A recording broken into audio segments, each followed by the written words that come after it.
The village of St. Mary Mead was a place that seemed to exist beyond the reach of time.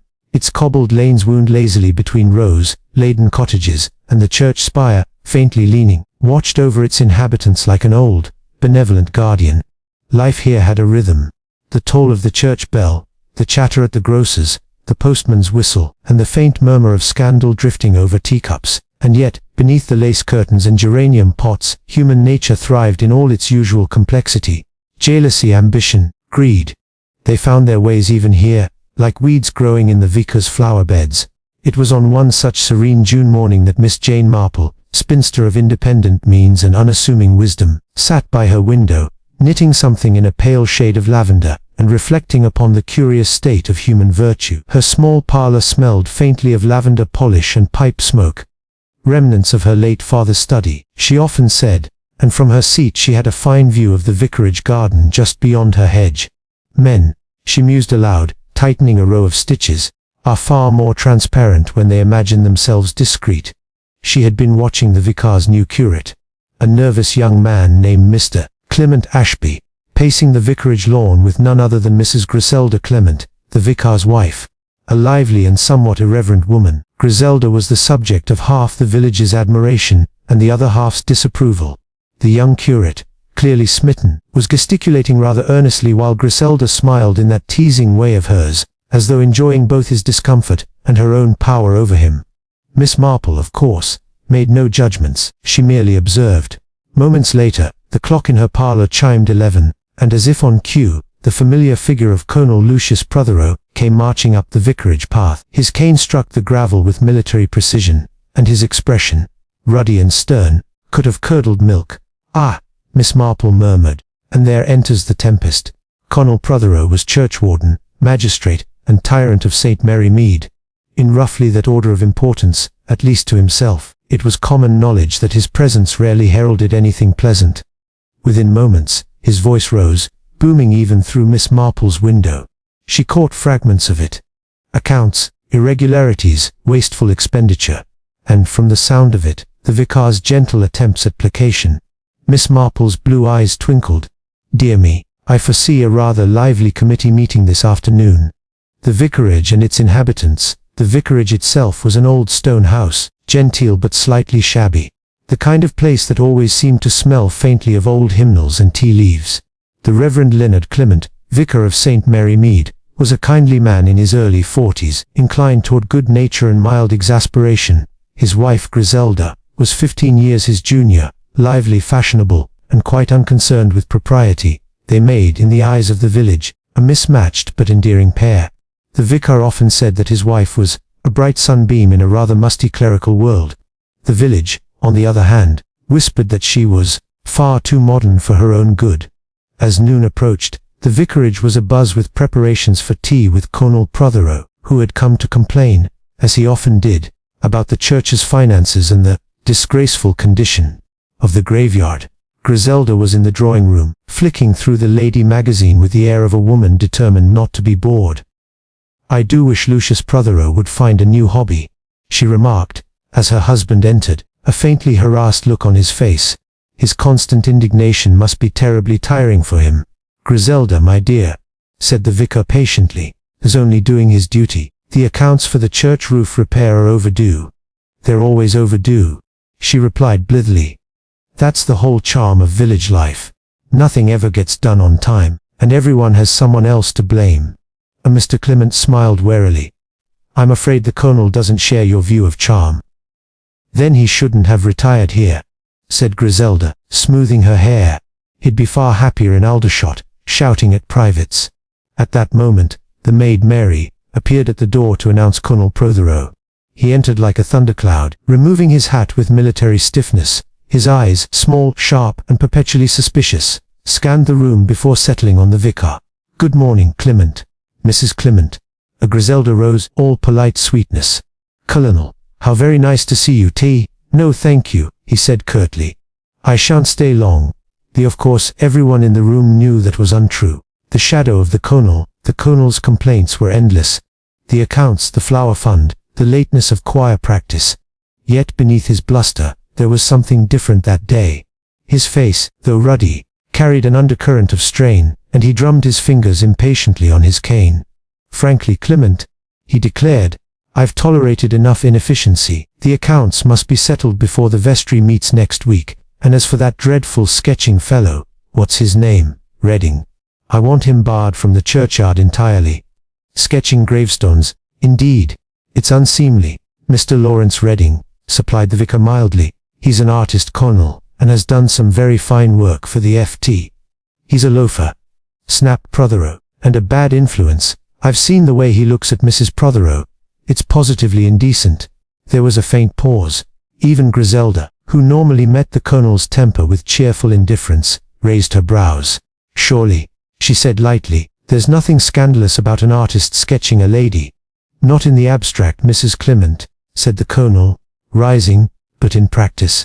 In this village, it leads to talk, and talk, I need hardly remind you, is the devil's work." Griselda stifled a laugh, and the vicar coughed discreetly. As the colonel left, Miss Marple, who had strolled innocently past the vicarage gate, heard him muttering under his breath about idle men and flighty women. She smiled faintly. Poor man, a volcano in tweeds. The gathering storm that evening, St. Mary Mead hummed with gossip. Price Ridley, the church organist and self-appointed moral guardian, had seen Colonel Protheroe storming out of the vicarage and immediately drawn conclusions. By the time she told Mrs. Hartnell at the greengrocer's, the story had grown to include an argument over money, and Mrs. Clement looking positively triumphant. Miss Marple, hearing this later over tea at Mrs. Larch, said nothing. She merely nodded thoughtfully, but what truly caught her attention came from the mouth of Mrs. Lestrange, the village's newest and most mysterious resident, a widow, apparently, with an elegant manner and eyes that seemed older than her face. She had taken the late Dr. Haydock's cottage at the far end of the lane, and though polite, had made few friends. "I dare say," she remarked that evening in the post-office queue, "the colonel is not a man who makes himself beloved." The remark was mild enough, but Miss Marple noted the tone, soft, knowing, almost sorrowful. Later that night, as she settled her knitting in her lap, Miss Marple mused upon that tone. An odd thing to pity a man like Colonel Protheroe.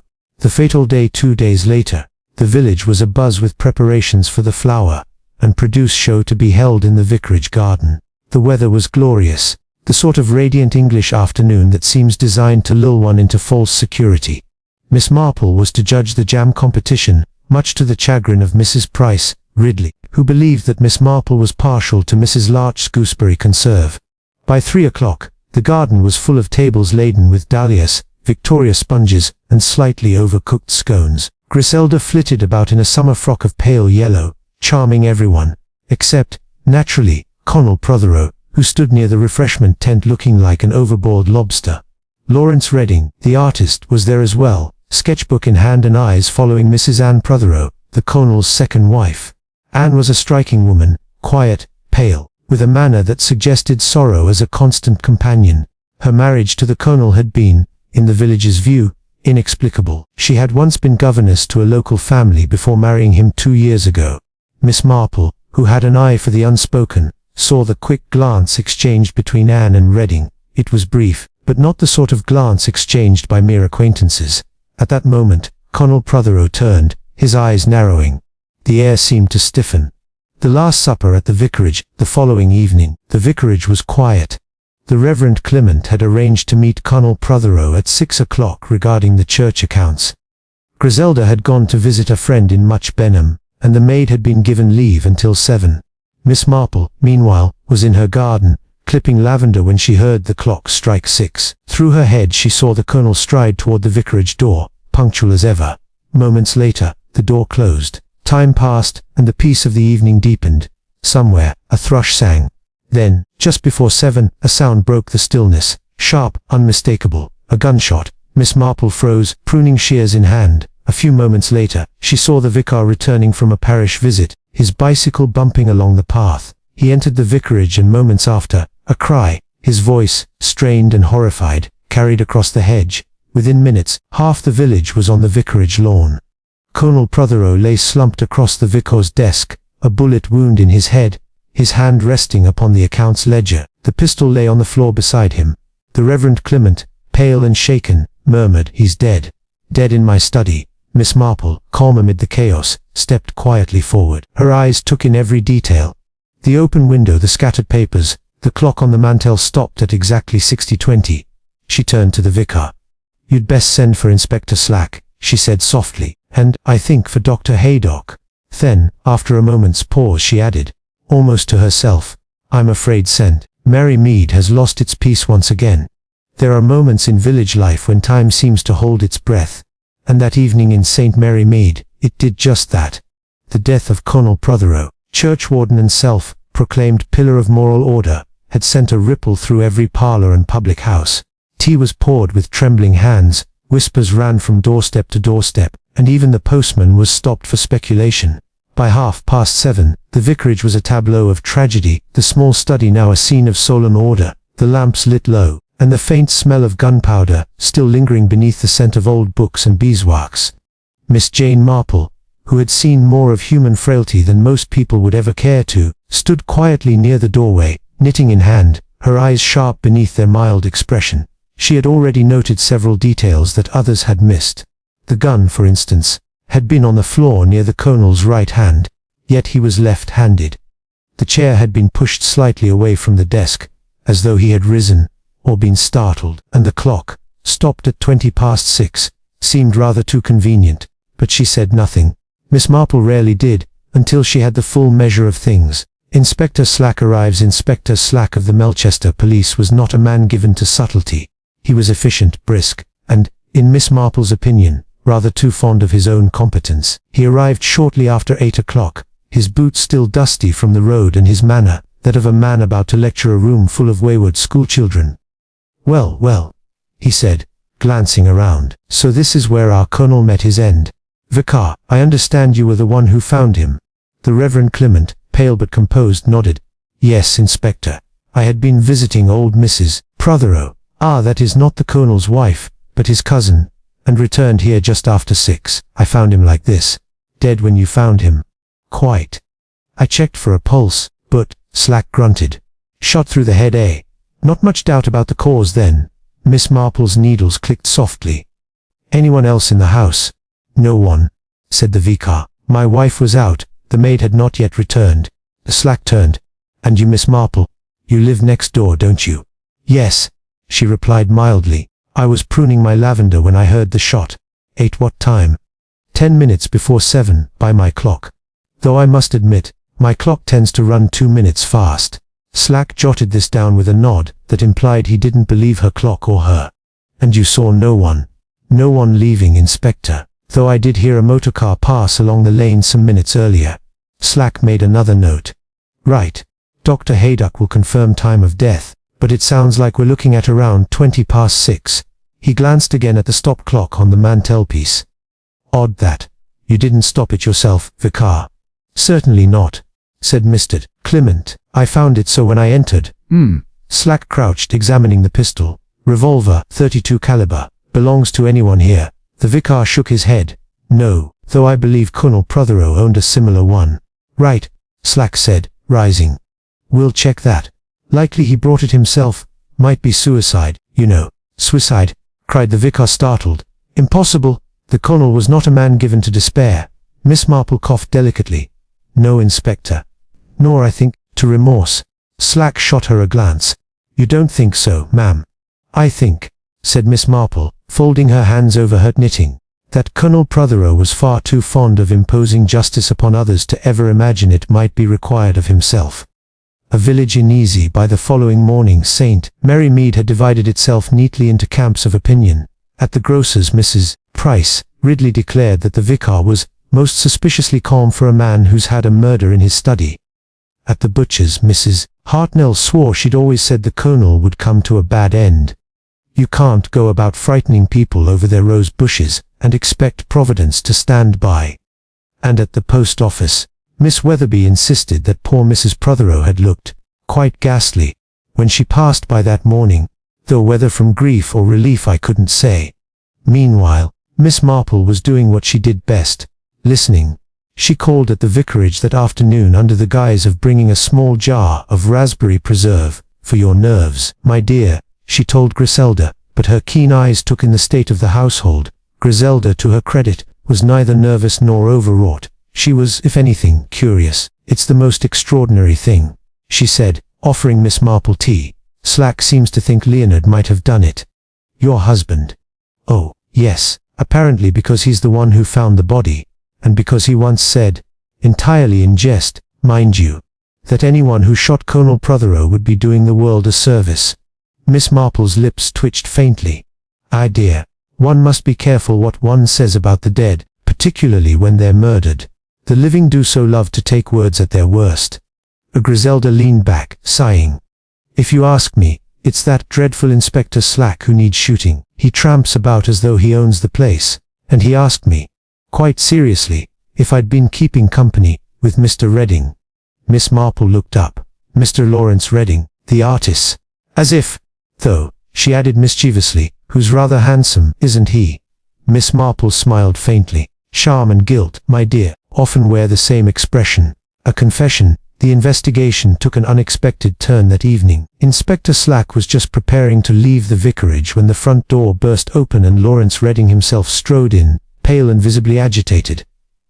"I've come to confess," he said dramatically. Slack stared. "Confess, eh? And what exactly are you confessing to, Mr. Redding?" "To the murder of Colonel Protheroe." The vicar gasped. "Good heavens!" Redding ran a hand through his hair. "He was making my life intolerable, threatening to expose my friendship with Mrs. Protheroe. He came here last night to complain to the vicar. I followed him, waited until he was alone, and I shot him. That's the truth of it." Slack's pencil was already flying. "Right, and what did you do with the weapon?" "I threw it into the woods beyond Old Mill Lane." "Time?" 10 minutes past 6.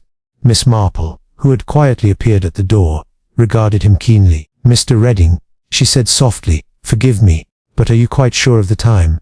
He turned, startled. "Yes, I checked my watch." "How odd," she murmured, "because the Colonel was still very much alive when I heard his voice in the vicarage garden at 6:15. There was a moment of stunned silence. Slack frowned. "You're certain, Miss Marple?" "Quite. He was speaking to someone, though I couldn't see who. I heard him distinctly say, 'You'll regret this, mark my words.'" Redding's face drained of color. Slack snapped his notebook shut.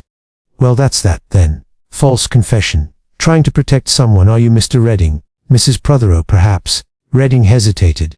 "No, that is, I don't know." Slack's eyes gleamed. "We'll see about that." A visit to the widow. Miss Marple paid a call upon Mrs. Anne Protheroe 2 days later. The widow had remained secluded since the murder, declining visitors except for the doctor and, briefly, the vicar's wife. Her home, a handsome red brick house on the edge of the village, was draped in quiet mourning. Anne received Miss Marple in a small drawing room, her face pale and drawn. "I'm so sorry to intrude, my dear," said Miss Marple gently, "but I thought perhaps you might like some company." Anne smiled faintly.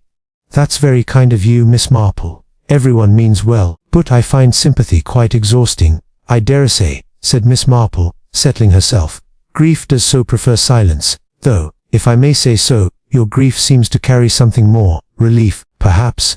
Anne's head snapped up. "What do you mean?"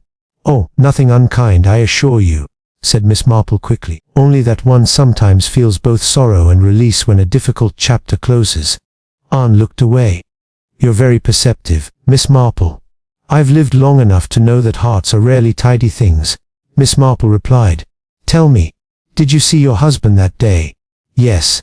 He lunched at home, then went to the vicarage. I was meant to join him later, but," she hesitated, "I went instead to the woods. I often walk there to clear my head." "At what time?" "Around 6, I think." Miss Marple nodded slowly. "You didn't happen to meet anyone?" "No." There was a pause, the ticking of the clock the only sound. Miss Marple rose. "You must forgive an old woman's curiosity, but I do hope you've good friends to see you through this. It's a lonely business, widowhood." Anne gave a faint smile. "Thank you, I shall manage." But as Miss Marple left, she noticed something curious. On the hall table, among the letters of condolence, lay a telegram.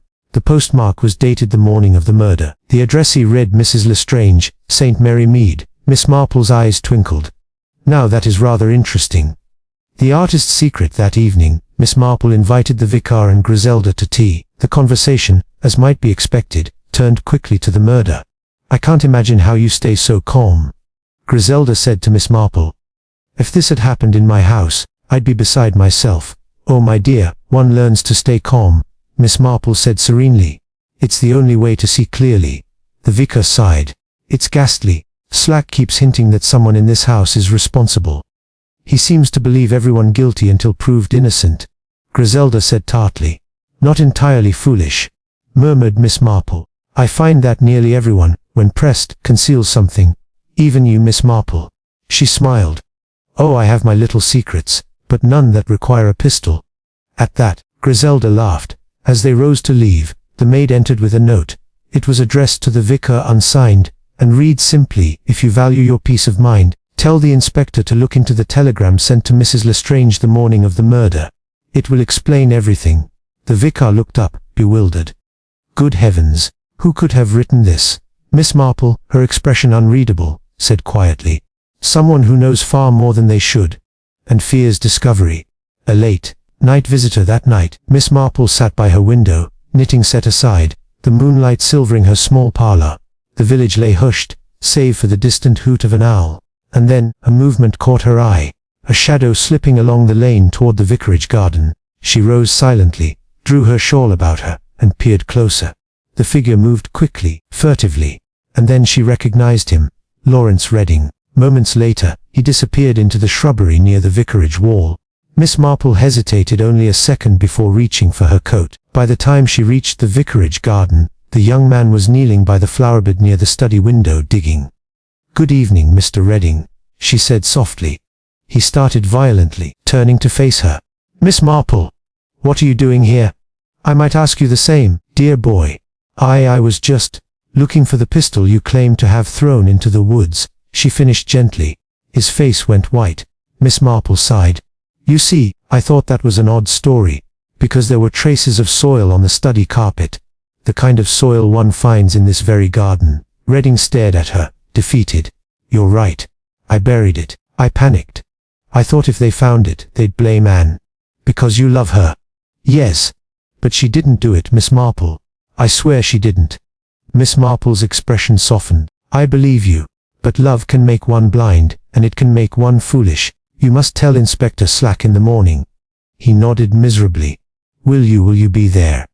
"Oh, yes," said Miss Marple, her eyes glinting. "I wouldn't miss it for the world." She turned back toward her cottage, the night air cool upon her face. "People," she murmured to herself, "are so very good at lying. Except when they think they're telling the truth." Morning broke grey and cool over St. Mary Mead, the kind of morning when the air smelled faintly of dew and gossip. But this day brought something more tangible than rumors: a confession, an arrest, and a growing sense that nothing in the quiet village was as it seemed. A second confession. Inspector Slack was already in the vicarage study when Miss Marple arrived, escorted by the Reverend Clement himself. The inspector's expression was smug, as though he had just solved all the world's riddles before breakfast. "Well, Miss Marple," he said, "seems our case is tied up nicely. We've got the weapon, the motive, and the man who admits it." "Mr. Redding?" she asked gently. "The very same. Came in first thing this morning, just as you said he would. Says he buried the revolver out of panic, and that he fired the shot himself." Miss Marple nodded, her eyes thoughtful. "How very noble of him. More foolish than noble," said Slack. "You were right about one thing. Love does strange things. Still, can't argue with a confession." "Confessions," Miss Marple said mildly, "are very obliging things, Inspector. They so often save one the trouble of thinking." Slack frowned. "You doubt it." "I never doubt anything, Inspector," she said serenely. "I merely question the convenient." Before he could reply, the door opened, and Mrs. Anne Protheroe entered, pale but composed. "I've come," she said, her voice trembling slightly, "to tell you that Lawrence Redding is innocent. It was I who killed my husband." For once, Inspector Slack was speechless. The silence stretched before he barked, "Now see here, madam." But Anne interrupted, voice steadying. "It's true. My husband had discovered my friendship with Mr. Redding. He was going to ruin Lawrence, destroy his career, expose us both. I came here to plead with him, and when he refused, I shot him." Miss Marple, who had been quietly studying the woman's hands, folded tightly, nails bitten short, finally spoke. "Mrs. Protheroe, my dear, One small question: what time was it when you came to the vicarage? Anne hesitated. A little after 6, and you left before 5:30. Indeed, said Miss Marple softly. Then perhaps you can explain why Colonel Protheroe was heard speaking to someone alive and well at 25 minutes past 6. Anne's composure faltered. I don't know what you mean, nor, said Miss Marple, not yet, but I'm beginning to suspect that someone wants us all to believe a great many things that are not quite true. The Slack sighed, pinching the bridge of his nose. 2 confessions in 2 days. Next thing, the vicar walk in and say he did it. The Reverend Clement winced faintly. I assure you, Inspector, I have no such intention. The village theories by afternoon, every cottage in Satin, Mary Mead had developed its own theory. Mrs. Price Ridley was certain that Mrs. Protheroe had done it, just as surely as Eve took the apple. Mrs. Hartnell, however, favored the vicar's wife. Pretty women always get mixed up in murders. At the post office, Miss Weatherby insisted it was clearly suicide. He was a dreadful man, and guilt catches up eventually. Miss Marple listened to it all with mild interest, like a gardener listening to the wind before deciding whether to prune.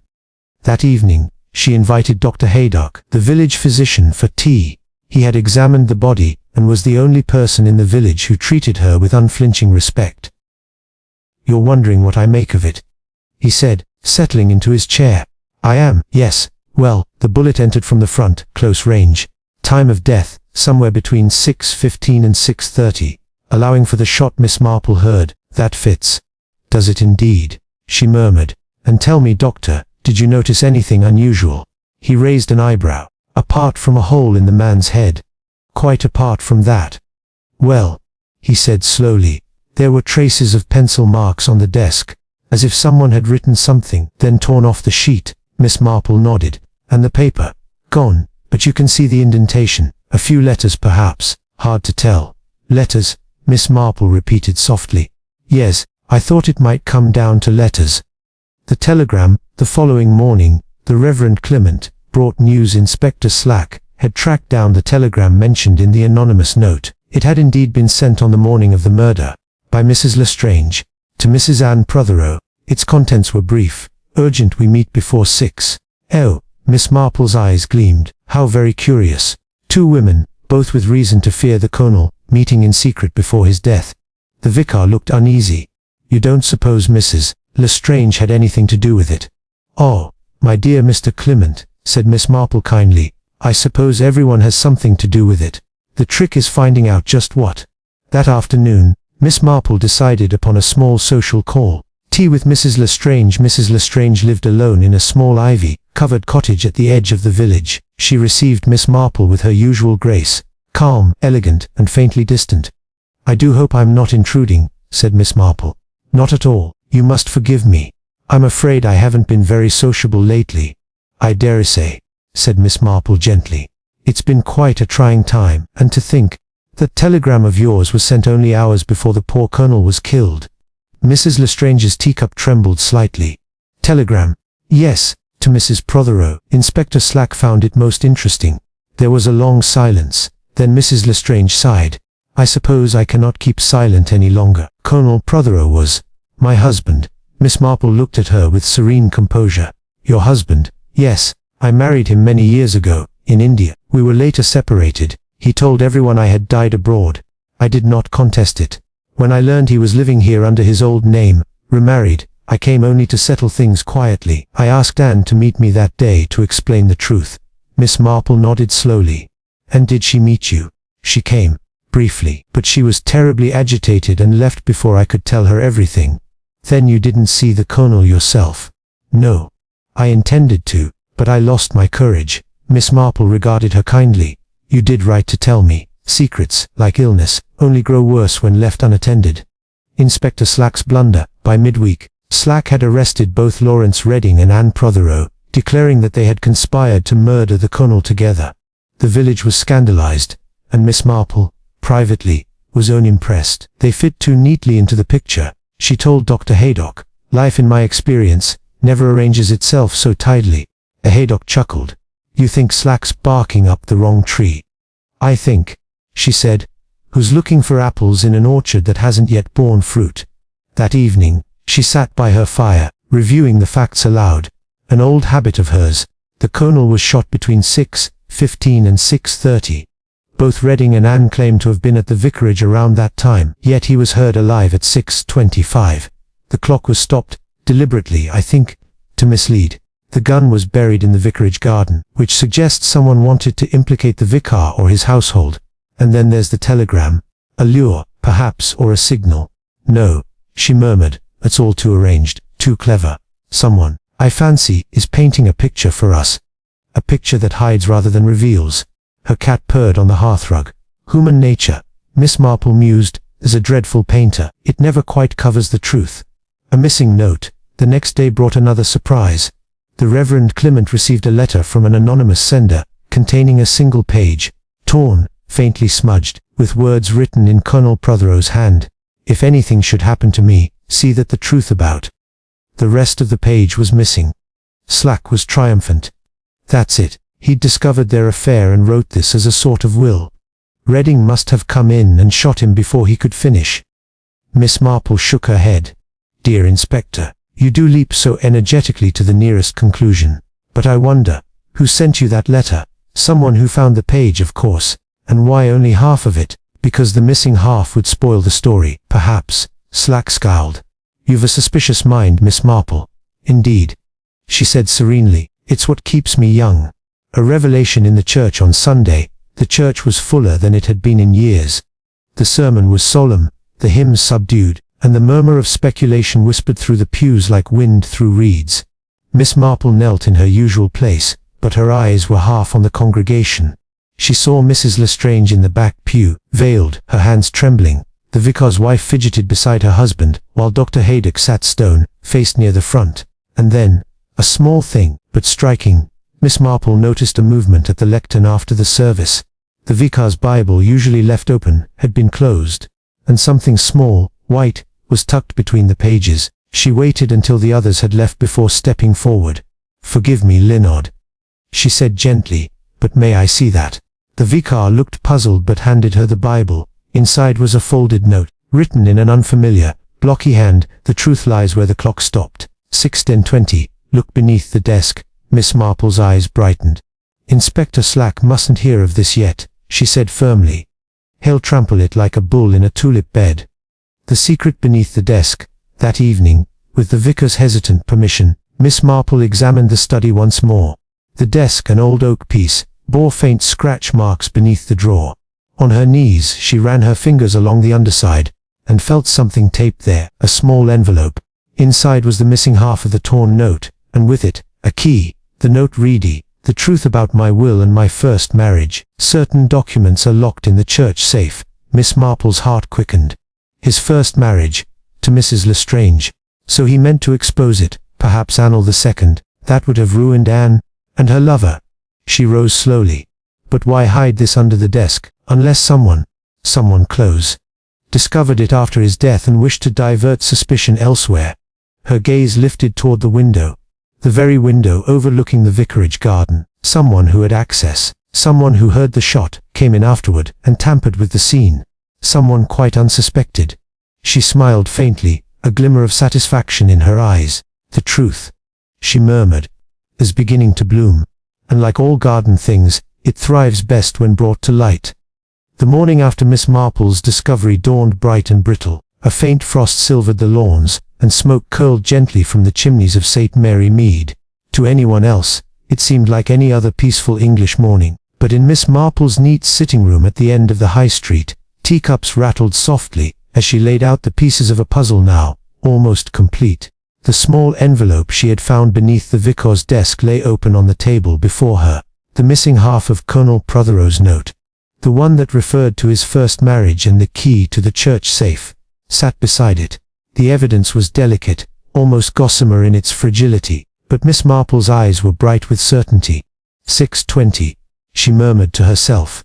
The clock stopped at 6:20, yet the shot was heard a few minutes later. Therefore the clock was stopped before the murder took place. Her knitting needles clicked quietly as she thought.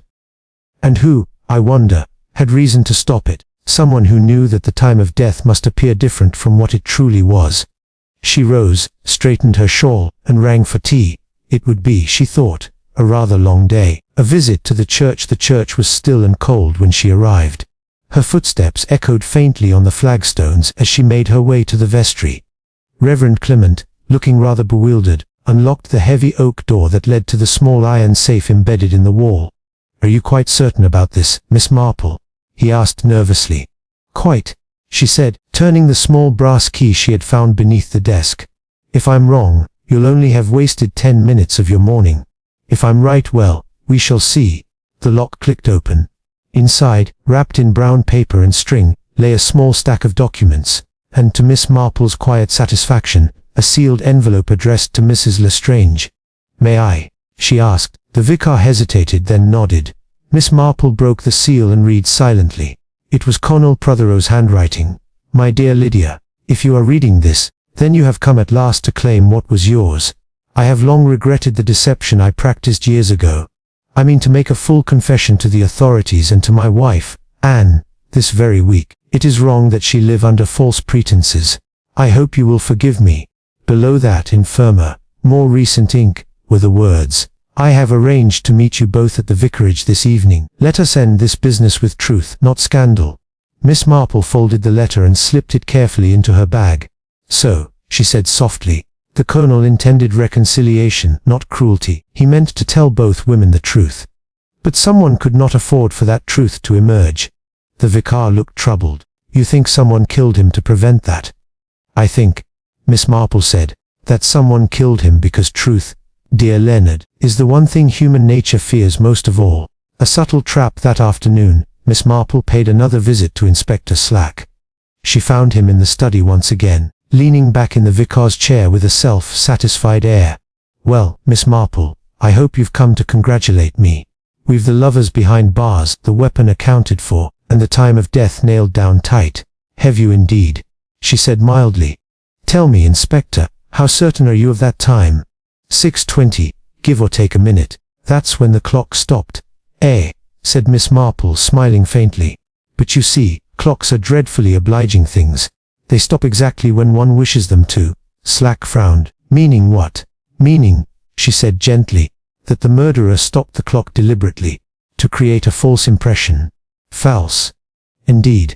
The Colonel was not killed at 6:20, but rather closer to 6:30, after both Mr. Redding and Mrs. Protheroe had already left the vicarage, which would make them innocent of the actual deed." A Slack scowled. "That's a bold claim, Miss Marple. Have you any proof?" She gave him a thin, sweet smile. "Oh yes, Inspector, I've a very great deal of proof, though it will be easier to show than to tell." "Show?" "Indeed. I propose, Inspector, that you and I invite everyone concerned to the vicarage this evening. Mrs. Protheroe, Mr. Redding, Mrs. Lestrange, Dr. Haydock, and, of course, yourself. I believe we shall find the truth among us, if only we look for it in the right place." Slack grunted. "You're planning one of those parlor theatrics, eh?" Miss Marple's eyes twinkled. "Theatricality is often quite useful, Inspector. It tends to make people show their true faces." The gathering at the vicarage. The lamps burned softly in the study that evening. The same desk where Colonel Protheroe had fallen now stood tidy, polished, and ominously quiet. Mrs. Protheroe sat rigidly by the fire, pale and composed. Lawrence Redding stood near the window, nervous but defiant. Mrs. Lestrange, veiled as ever, kept to the corner. Dr. Haydock leaned against the mantel observing. Inspector Slack stood by the door, notebook in hand. Miss Marple, looking perfectly harmless in her soft grey cardigan and lace collar, took the vicar's chair and surveyed them all with gentle eyes. "Thank you all for coming," she began. "I believe we are now quite near the end of our little mystery, though perhaps not quite in the way most of us imagined." No one spoke. "You see," Miss Marple continued, "the murder of Colonel Protheroe was not the crime of passion it appeared to be. It was rather an act of calculation. Cool, deliberate, and rather desperate." Redding took a step forward. "If you mean me, Miss Marple, I do not," she said firmly. "You and Mrs. Protheroe are guilty of foolishness, perhaps, and of concealment, but not of murder. You both lied to protect each other, which is quite human. But you were gone before the fatal shot was fired." Anne's eyes filled with tears. "Gone? But how can you be sure?" "Because," Miss Marple said, "the clock in this room was stopped at 6:20, yet the Colonel was heard speaking at 25 past. Therefore, the shot that killed him must have been fired after the clock had already ceased to tick. Slack frowned. Then who stopped it, and why? Now we come to it. The clock was stopped not by accident, but to mislead the police. To give the appearance of a time when two particular people, Mr. Redding and Mrs. Protheroe, could be suspected. It was a deliberate attempt to frame them, repeated Dr. Haydock sharply. Miss Marple nodded. Yes, and only one person in this village had both the opportunity and the knowledge to do so. Someone who was in and out of this house freely, someone who heard the shot, and someone who could not risk the truth about the Colonel's first marriage coming to light. Her eyes settled, very gently, on Dr. Haydock. The doctor's secret. There was a tense silence. Haydock's face tightened. You're suggesting I killed the man? That's absurd. Is it? Miss Marple said softly. You attended Colonel Protheroe regularly, I believe. You knew his medical condition, and his temperament. You also knew Mrs. Lestrange before she came here. Haydock stiffened. What of it? She was once your patient. In India, I think, before she married the Colonel. He hesitated. Perhaps. Miss Marple's voice remained gentle, but unrelenting. When she returned, you feared her reappearance would expose the Colonel's bigamy, and when you learned he intended to confess, as his letter clearly states, you realized that your old secret would come to light as well. You helped forge the deception that allowed him to remarry. Redding gasped. Good Lord. Miss Marple continued, calm as a summer afternoon. So you came to the vicarage that evening. You heard the Colonel's voice, perhaps arguing with someone on the telephone, and you saw the opportunity. You took the revolver from the drawer, a revolver you knew to be there, since you often sat with the vicar, and shot the Colonel, stopping the clock first to confuse the time. Then you slipped away. Certain suspicion would fall on the lovers. Haydock's face had gone white. You can't prove any of this. Miss Marple smiled gently. But I can, doctor. You see, when you stopped the clock, you left a trace of your fingerprint on the brass key that wins it. I asked the inspector to take an impression from the clock face this afternoon. Inspector Slack, who had been silent until now, stepped forward. She's right. Your prints are on it, doctor. Clear as daylight. There was a long, heavy silence. Then Dr. Haydock's shoulders sagged. He was going to destroy everything, ruin her, ruin me. I didn't mean to, I only wanted to frighten him. But he laughed. Said he'd see me struck off, see Lydia disgraced. I lost my head. Miss Marple sighed softly. Most people do. When pride and fear walk hand in hand. He looked at her, despairing, yet oddly grateful. You'll never know how right you are. The calm after the storm later that night, as the village clock struck 9, Miss Marple sat once more by her fireside, a fresh pot of tea at her elbow. The village, now that the truth was out, had settled back into its usual rhythm. Though of course, there would be talk for months to come. Inspector Slack had left reluctantly, muttering that she'd done it again, and the vicar had thanked her profusely for restoring peace to his household. Miss Marple sipped her tea and smiled faintly to herself. It's always the same, she murmured. People imagine murder to be a matter of passion, but more often it's simply fear. Fear of discovery, fear of shame, fear of losing what one values most. Such very ordinary things, really. Her cat stretched luxuriously by the fire. Miss Marple looked out at the quiet street beyond her lace curtains, where lamplight shimmered on the cobblestones of St. Mary Mead. Human nature, she said softly, is the greatest mystery of all, and, I fancy, the only one that will never quite be solved. She smiled, her eyes glinting with quiet amusement. Still, she added, it does make life most interesting. The following morning dawned softly over St. Mary Mead. The mist hung low across the meadows, curling gently through the hedgerows and over the neat rows of cottages. A thin plume of smoke rose from the vicarage chimney. The smell of toast and tea drifted faintly on the air. To the casual observer, the village appeared entirely peaceful, as though murder had never crossed its cobbled lanes. Yet beneath that calm lay the faint aftershocks of revelation, the confession of Dr. Haydock, the shame, the pity, and of course the endless curiosity that comes with human nature. Miss Marple, for her part, was up early. She had a letter to write, a letter of reflection. She sat by her small writing desk, its surface gleaming in the morning light, and dipped her pen carefully into the inkwell. My dear Raymond, you will no doubt have read of the affair at our little vicarage. Though I dare say the newspapers have got it entirely wrong, as they so often do. They never seem to understand that murder, however dramatic it may sound in print, is usually a most prosaic affair in real life. It springs from quite ordinary roots: pride, jealousy, fear. In this case, it was fear that did the trick. Fear of scandal, of exposure, of the truth. The poor doctor has confessed. He meant, I think, to threaten rather than to kill, but tempers like guns can go off too easily in the wrong hands. I find myself, as ever, feeling more sadness than triumph. One doesn't rejoice in being right when the matter concerns a human soul gone astray. Still, I am glad that justice, of a sort, has been done, and that those who truly loved unwisely rather than wickedly will have a chance at peace again. Your affectionate Aunt Jane. She blotted the paper neatly, folded it, and sealed it with her little brass seal, a habit she'd never quite abandoned from her younger days. Then, slipping it into an envelope, she placed it by the door to post later when she walked down to the grocer's. The village reacts by mid-morning. The village was alive with chatter. Mrs. Price Ridley declared that she had always mistrusted doctors. They think they're above the law, you know. Miss Weatherby at the post office sighed dramatically. So handsome too.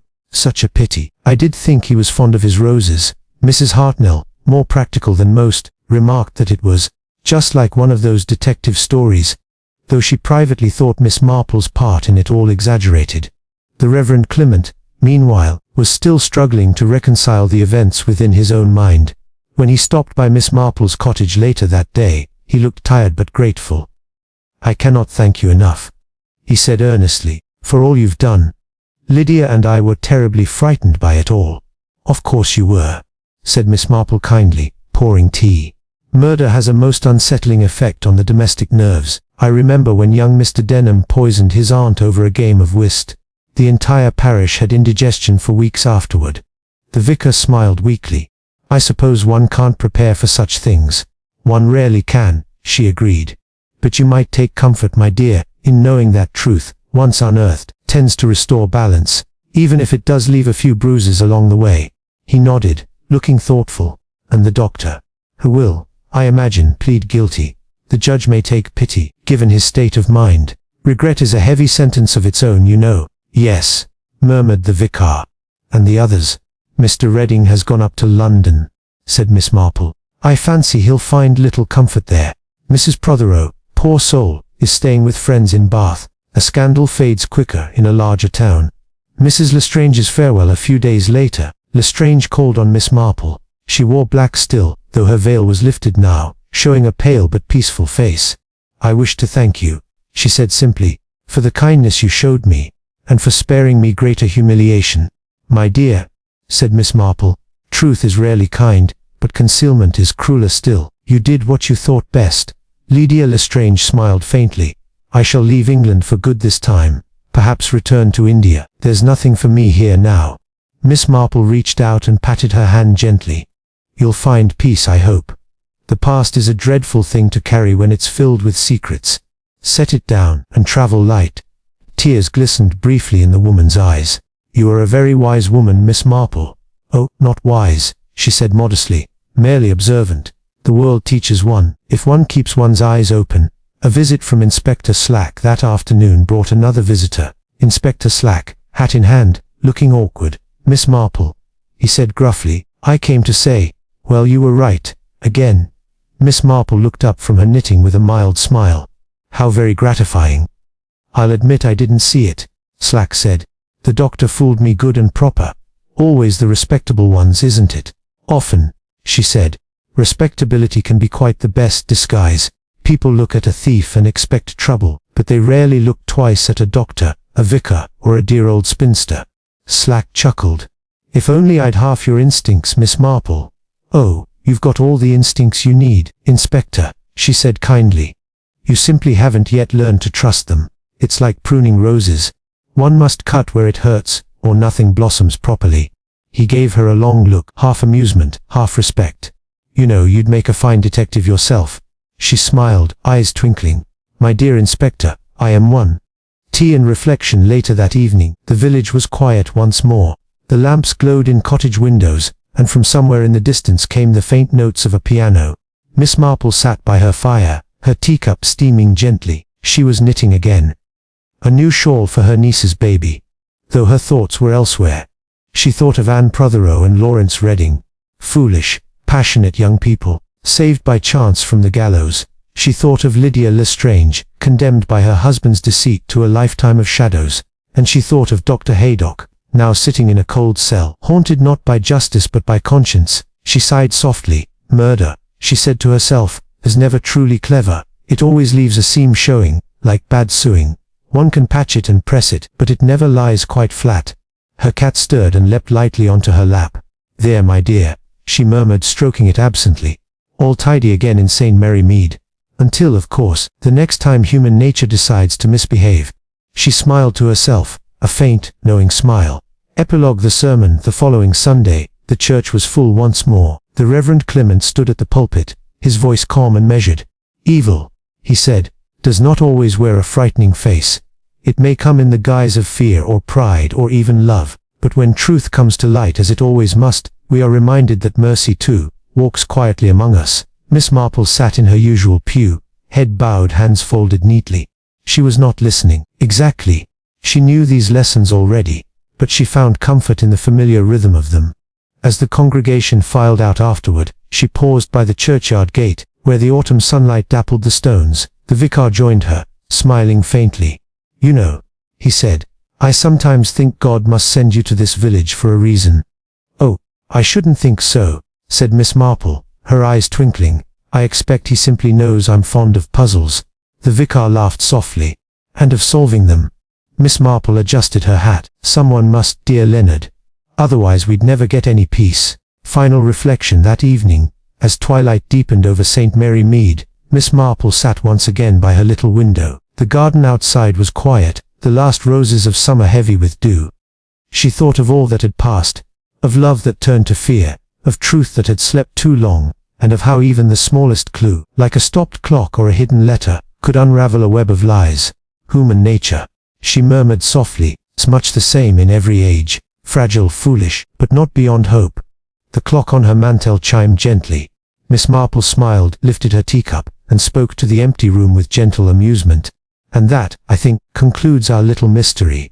The cat purred, and outside, the bells of St. Mary Mead rang softly through the evening air, marking once again that curious English balance between sin and serenity, a peace restored, and yet somewhere beneath it, the eternal murmur of secrets waiting to be found.